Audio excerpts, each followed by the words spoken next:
What's going on, everybody? Eric Lindquist at Stochastic here on the Odd Chopper channel, coming to you with another edition of Lindy's Leans, Likes, and Locks. Hit that like button, subscribe button, and notification bell. Goes a long way for me on this video. Goes a long way for you, because then you become a prize whenever great betting content is going live here at our little neck of the YouTube woods.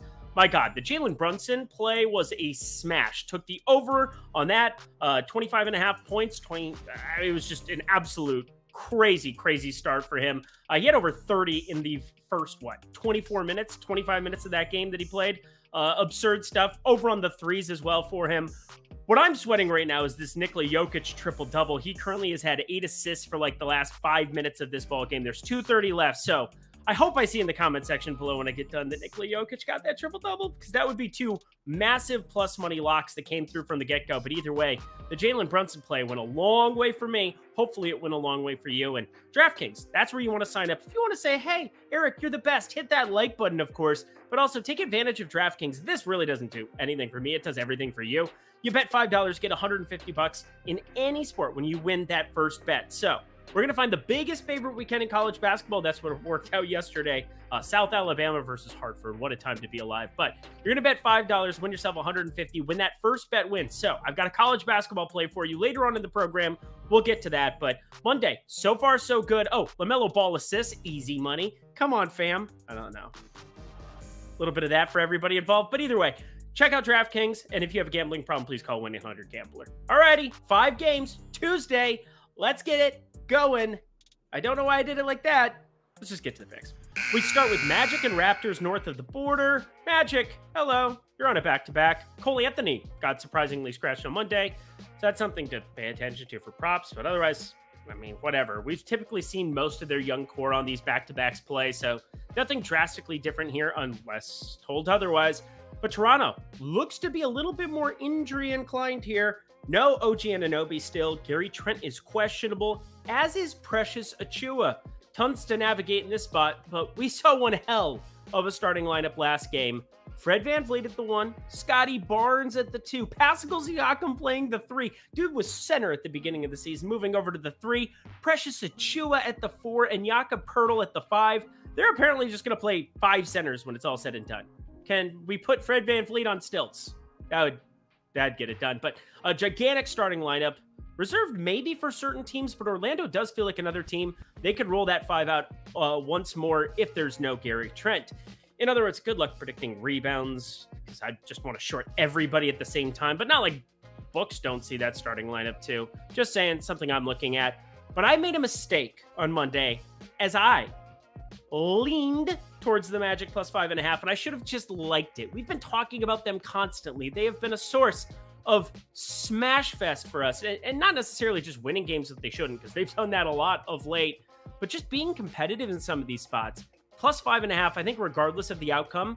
What is the score right now? I'm going to check in. They're up 10 on Chicago in the third quarter. See, massive mistake by me. I will not let another one of these slide by, assuming one, some unforeseen injury doesn't happen during this game that I mean, again, it's in the third quarter, and 2, some sort of post-game interview where they're resting somebody important, Paolo Banchero or Raquel Fultz with his injury history, something of that nature. But otherwise, give me the 6 even on the back-to-back. I plan on having a small like play on it before bed, no matter what here.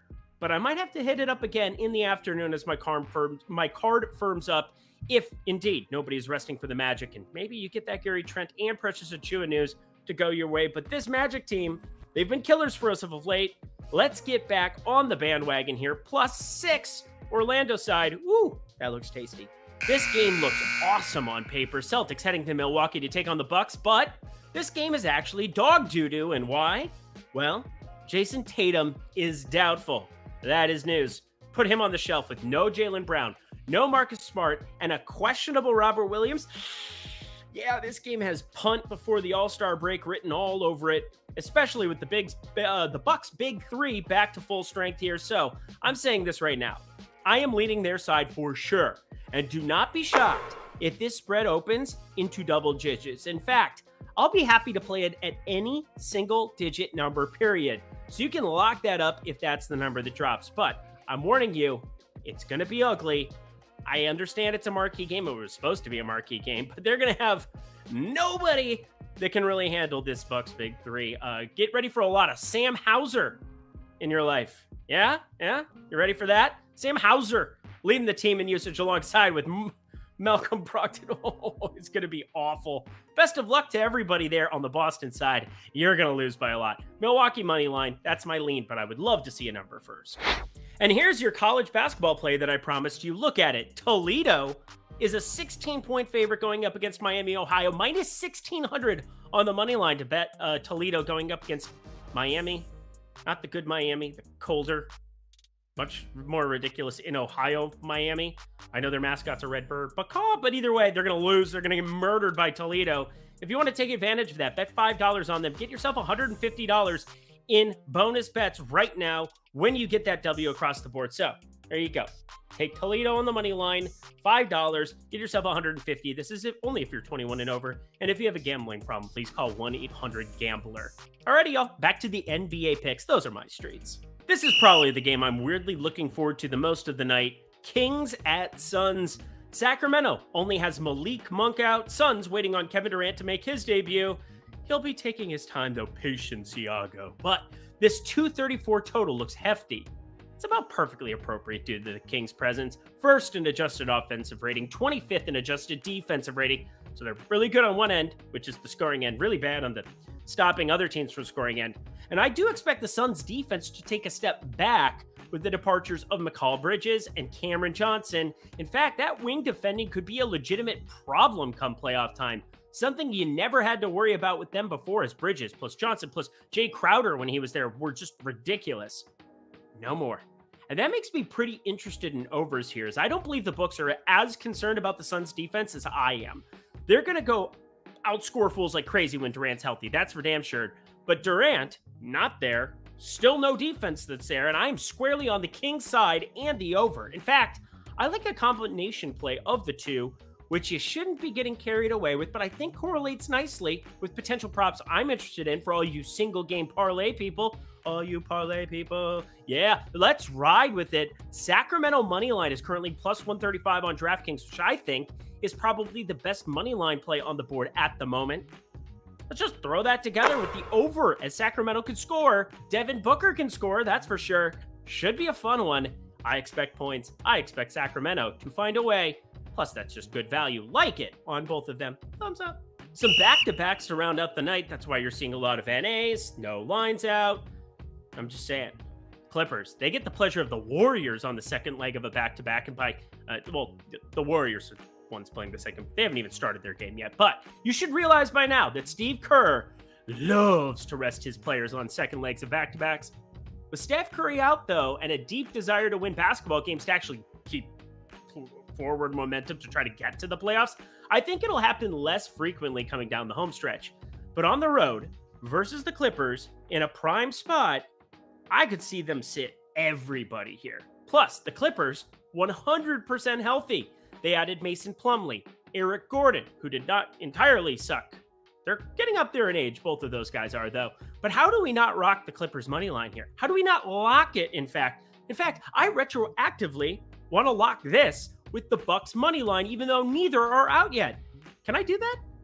Well, this is my show, and I suppose I can do whatever I damn well please. I know they're going to both be massive favorites, and I know I hate doing the shit where I like or lock plays that have no value attached to them, because the value matters so much. But I don't see Milwaukee losing. I don't see the Clippers losing. These are your prime TNT games. The only people losing are the TNT executives who expected some really good basketball on this Tuesday, and they are getting a hot dumpster fire. Hey, let's take advantage of that. So if you want some freebies, Clippers, lock it up with Milwaukee money line. Lock those up for Tuesday. And our last game of the night, oh boy. So you want to talk about resting? We could see some resting, rockabye baby kind of stuff here from Washington and Portland. Specifically, I'm looking at Bradley Beal here. Kyle Kuzma got announced out very early on Monday. Will he play on Tuesday? A little bit of that. I don't know. It's like the guy from The Last Dance. What a cool security guard. But looking at Portland, yeah, Jeremy Grant get ruled out. Yusuf Nurkic was out. Trenton Watford did play on Monday, so they at least have some kind of depth behind Drew Eubanks for size, but not really. It's a pretty gross spot altogether. I'm going to slightly lean the Portland side because, well, I'd like to see Damian Lillard and Anthony Simons on this back-to-back, also adding Jeremy Grant to the fold. But I think the big question here is whether books post up a number and expect Bradley Beal to play. Because, again, I think he's more likely to sit. You have 1 week, then he gets a nice little rest off for the All-Star game. Why would you force him into multiple back-to-back duty? They have one more game towards the tail end of the week. I think they probably want to caution. Caution is the right way of saying it. They'll show up again here on Thursday, so 3 games for them this week. Pretty interesting spot for me. Probably just going to lean away from them. As a result, give me the Portland. And that does it for another edition of Lindy's Leans, Likes, and Locks. You know what to do. Head to that comment section below. Let me know your favorite plays that exist on Tuesday Slate. Also, follow me on Twitter at Eric Lindquist. If you have any questions, concerns, comments, you just want to make fun of me, cool. You can find me there at Eric Lindquist. Super easy to find. I'll be back on Wednesday. Another massive slate coming up down the pipeline there. Lots of information that's still going to be determined for Tuesday. If you want the best, most updated information, sign up for the premium Discord below. We've got that in the video description box below. We've got BetMGM goodness, and we got DraftKings, of course. Bet $5, win $150. When that first bet wins, Toledo. They're going to get it done for you up against Miami, Ohio. So take advantage of that. And if you have a gambling problem, please call 1-800-GAMBLER. Alrighty, y'all. I'll be back on Wednesday. Until then, I'm Eric Lindquist. Best of luck in the NBA streets on Tuesday.